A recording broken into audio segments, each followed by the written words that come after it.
আমি বন্দি কারাগারে। লন্ডনে ব্রেন টিউমারের চিকিৎসা নিচ্ছেন চিত্রনায়ক ইলিয়াস কাঞ্চন। রেডিয়েশন ও কেমোথেরাপির মাধ্যমে নিষ্ক্রিয় করার চেষ্টা চলছে টিউমারটি। এরই মধ্যে সামাজিক মাধ্যমে ছড়িয়ে পড়েছে অভিনেতার মৃত্যুর গুজব।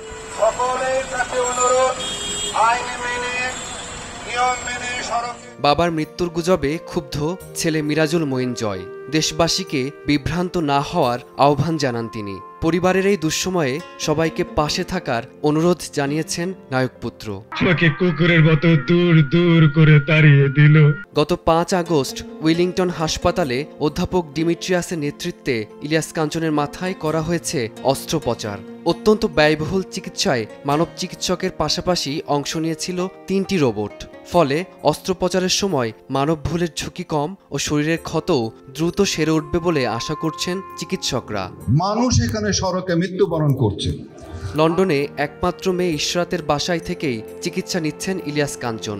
জটিল এই প্রক্রিয়ায় দীর্ঘদিন দেশ থেকে দূরে থাকায় মানসিকভাবে কিছুটা বিচলিত ও বিষণ্ণ হয়ে পড়েছেন তিনি। থেরাপির কারণে শরীরে এসেছে ক্লান্তি, কথা বলতেও কষ্ট হচ্ছে অভিনেতার। দ্রুত সুস্থ হয়ে দেশে ফিরবেন নায়ক, এমনটাই প্রত্যাশা অনুরাগীদের।